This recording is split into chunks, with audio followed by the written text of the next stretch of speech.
आज की कहानी का शीर्षक है अर्नेस्ट रदरफोर्ड। 19वीं शताब्दी के अंत में विज्ञान की दुनिया तेजी से बदल रही थी। वैज्ञानिक बिजली, चुंबकत्व और परमाणुओं के रहस्यों को समझने में लगे थे। इसी दौर में एक ऐसे वैज्ञानिक का जन्म हुआ जिसने ये साबित कर दिया कि परमाणु कोई ठोस और अविभाज्य कण नहीं, बल्कि उसके भीतर भी एक अद्भुत दुनिया छिपी हुई है। इस महान वैज्ञानिक का नाम था अर्नेस्ट रदरफोर्ड। उन्हें आज परमाणु भौतिकी का जनक कहा जाता है। अर्नेस्ट रदरफोर्ड का जन्म 30 अगस्त 1871 को न्यूजीलैंड के छोटे से कस्बे ब्राइटवाटर में हुआ। उनका परिवार साधारण था। उनके पिता जेम्स रदरफोर्ड किसान और लकड़ी का काम करते थे, जबकि उनकी माता मार्था रदरफोर्ड एक शिक्षिका थी। रदरफोर्ड कुल 12 भाई बहनों में चौथे स्थान पर थे। बड़े परिवार में आर्थिक कठिनाइयां थीं, लेकिन माता पिता शिक्षा का महत्व अच्छी तरह समझते थे। उनकी माँ अक्सर कहती थीं, ज्ञान ऐसी संपत्ति है जिसे कोई चुरा नहीं सकता। ये बात अर्नेस्ट के मन में गहराई से बैठ गई। रदरफोर्ड बचपन से ही अत्यंत जिज्ञासु थे। स्कूल में वे गणित और विज्ञान के सबसे प्रतिभाशाली छात्रों में गिने जाते थे। उनके शिक्षक उनकी तेज याददाश्त और कठिन समस्याएं हल करने की क्षमता से प्रभावित रहते थे। रदरफोर्ड ने स्थानीय स्कूलों से पढ़ाई की और छात्रवृत्तियां जीतकर आगे की शिक्षा प्राप्त की। बाद में उन्होंने कैंटरबरी कॉलेज, आज का यूनिवर्सिटी ऑफ कैंटरबरी, में प्रवेश लिया। कॉलेज में उन्होंने भौतिकी, रसायन विज्ञान और गणित का गहराई से अध्ययन किया। प्रयोगशाला में घंटों तक काम करना उन्हें बेहद पसंद था। वहीं उन्होंने रेडियो तरंगों और विद्युत चुंबकीय उपकरणों पर शुरुआती प्रयोग भी किए। कॉलेज में उत्कृष्ट प्रदर्शन के कारण उन्हें इंग्लैंड की प्रसिद्ध यूनिवर्सिटी ऑफ कैम्ब्रिज की कैवेंडिश लैबोरेटरी में शोध करने के लिए छात्रवृत्ति मिली। उस समय ये प्रयोगशाला दुनिया की सबसे प्रतिष्ठित वैज्ञानिक प्रयोगशालाओं में से एक थी। इसके निदेशक थे महान वैज्ञानिक जे टॉमसन, जिन्होंने बाद में इलेक्ट्रॉन की खोज की।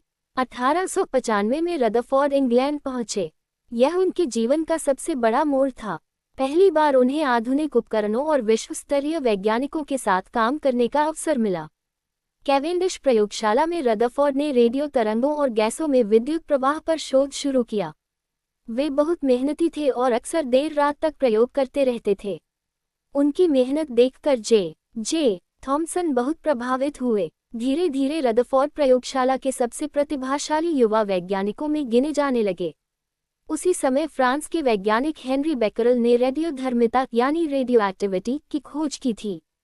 इस नई खोज ने पूरी वैज्ञानिक दुनिया को उत्साहित कर दिया। रदरफोर्ड ने भी इस रहस्यमयी विकिरण का अध्ययन शुरू किया। उन्होंने पाया कि रेडियोधर्मी पदार्थों से निकलने वाले विकिरण एक जैसे नहीं होते। उन्होंने इन विकिरणों को दो भागों में बांटा, अल्फा किरणें, बीटा किरणें। बाद में तीसरे प्रकार की गामा किरणों की पहचान भी हुई। ये खोज परमाणु विज्ञान में एक ऐतिहासिक कदम साबित हुई। अब रदरफोर्ड पूरी तरह परमाणुओं और रेडियोधर्मिता के अध्ययन में लग चुके थे।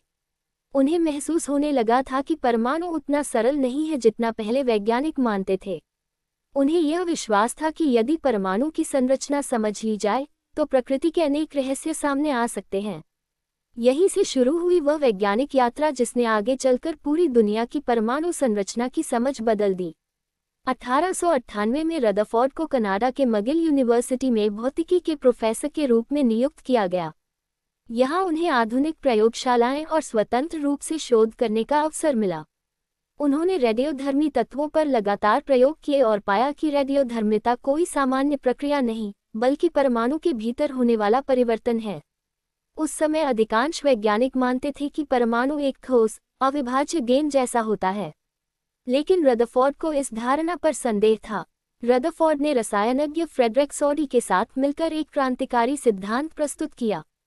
उन्होंने बताया कि रेडियोधर्मी तत्व समय के साथ अपने आप दूसरे तत्वों में बदल सकते हैं। इसे रेडियोएक्टिव डिके कहा गया। यह विचार इतना नया था कि शुरुआत में कई वैज्ञानिकों ने इसका विरोध किया, लेकिन लगातार प्रयोगों ने साबित कर दिया कि रदरफोर्ड सही थे। इस खोज ने विज्ञान की दुनिया में नई सोच पैदा कर दी। 1907 में रदरफोर्ड इंग्लैंड लौट आए और यूनिवर्सिटी ऑफ मैनचेस्टर में प्रोफेसर बने। यही उन्होंने अपने जीवन का सबसे प्रसिद्ध प्रयोग करने की योजना बनाई। उनका उद्देश्य था परमाणु के अंदर वास्तव में क्या है। रदरफोर्ड ने अपने दो प्रतिभाशाली छात्रों, हंस गाइगर और अर्नेस्ट मार्सडन, को एक विशेष प्रयोग करने के लिए कहा। उन्होंने सोने यानी गोल्ड की एक अत्यंत पतली पन्नी तैयार की। यह इतनी पतली थी कि उसमें केवल कुछ 100 परमाणुओं की परतें थीं। इसके बाद उन्होंने रेडियोधर्मी स्रोत से निकलने वाले अल्फा कणों को उस सोने की पन्नी पर छोड़ा। वैज्ञानिकों की उम्मीद थी कि सभी कण लगभग सीधे निकल जाएंगे, क्योंकि उस समय प्रचलित मॉडल के अनुसार परमाणु एक समान फैला हुआ ठोस गोला माना जाता था। जब प्रयोग शुरू हुआ तो अधिकांश अल्फा कण वास्तव में सीधे निकल गए, लेकिन कुछ कण थोड़े मुड़ गए। सबसे आश्चर्यजनक बात यह थी कि कुछ बहुत ही कम कण लगभग 180 डिग्री मुड़कर वापस लौट आए। रदरफोर्ड ये देखकर हैरान रह गए। उन्होंने बाद में कहा, यह ऐसा था जैसे आपने एक तोप का गोला कागज पर चलाया हो और वह वापस लौट आए। ये परिणाम पुराने परमाणु मॉडल से बिल्कुल मेल नहीं खाता था। कई महीनों तक परिणामों का विश्लेषण करने के बाद रदरफोर्ड ने एक नया सिद्धांत प्रस्तुत किया। उन्होंने कहा, परमाणु का अधिकांश भाग खाली होता है। परमाणु के केंद्र में एक बहुत छोटा लेकिन अत्यंत घना भाग होता है। इसी केंद्र में लगभग पूरा द्रव्यमान और धनात्मक आवेश होता है। उन्होंने इस केंद्र को नाभिक नाम दिया। यही आधुनिक परमाणु मॉडल की शुरुआत थी। रदरफोर्ड की इस खोज ने पूरी दुनिया की विज्ञान की किताबें बदल दी। अब वैज्ञानिक पहली बार समझ पाए कि परमाणु वास्तव में अंदर से कैसा होता है। बाद में इसी मॉडल के आधार पर नील्स बोर ने अपना प्रसिद्ध परमाणु मॉडल विकसित किया, जिसने इलेक्ट्रॉनों की व्यवस्था को और स्पष्ट किया। रदरफोर्ड के रेडियोधर्मिता पर किए गए शोध को दुनिया भर में सराहा गया।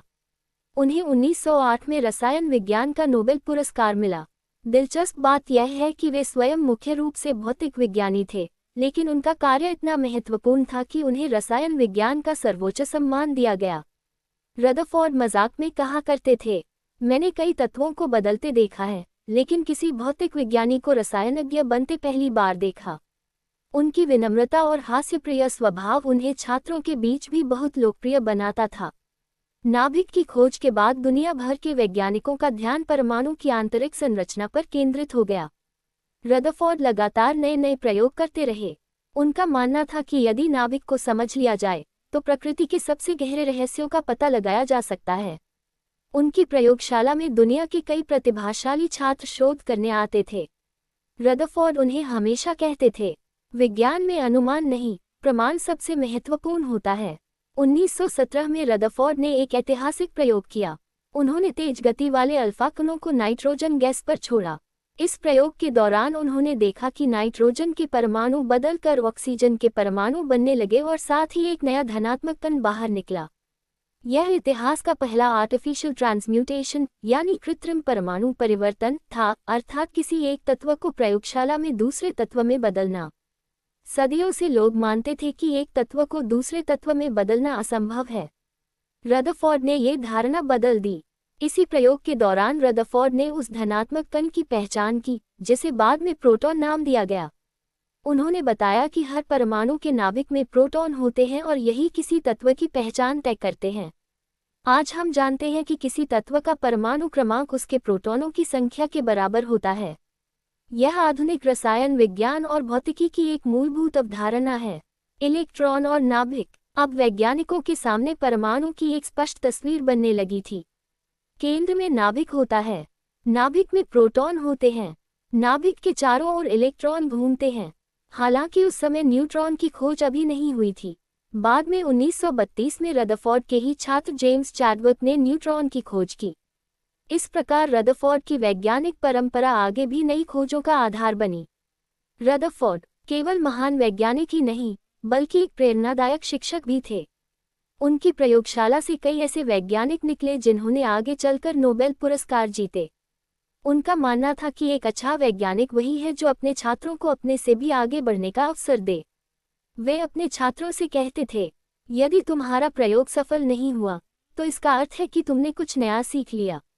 1919 में रदरफोर्ड को इंग्लैंड की प्रसिद्ध कैवेंडिश प्रयोगशाला का निदेशक बनाया गया। यही वही प्रयोगशाला थी जहां उन्होंने अपने वैज्ञानिक जीवन की शुरुआत की थी।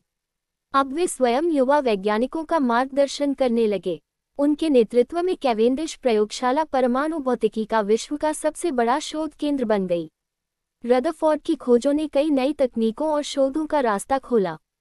परमाणु ऊर्जा, न्यूक्लियर एनर्जी, परमाणु चिकित्सा, न्यूक्लियर मेडिसिन, रेडियो आइसोटोप का उपयोग, नाभिकीय भौतिकी, आधुनिक परमाणु अनुसंधान। यदि रदरफोर्ड नाभिक की खोज न करते, तो शायद आज परमाणु ऊर्जा, पेट स्कैन, रेडियोथेरेपी और आधुनिक परमाणु विज्ञान का विकास इतना तेज न हो पाता। रदरफोर्ड को दुनिया भर से अनेक सम्मान प्राप्त हुए। उन्हें फादर ऑफ न्यूक्लियर फिजिक्स यानी परमाणु भौतिकी का जनक कहा जाने लगा। 1914 में उन्हें सर की उपाधि मिली और 1931 में उन्हें बैरन रदरफोर्ड ऑफ नेल्सन की उपाधि से सम्मानित किया गया। लेकिन इन सब के बावजूद वे हमेशा विनम्र रहे। वे कहते थे, विज्ञान में सबसे बड़ा पुरस्कार नई खोज का आनंद है।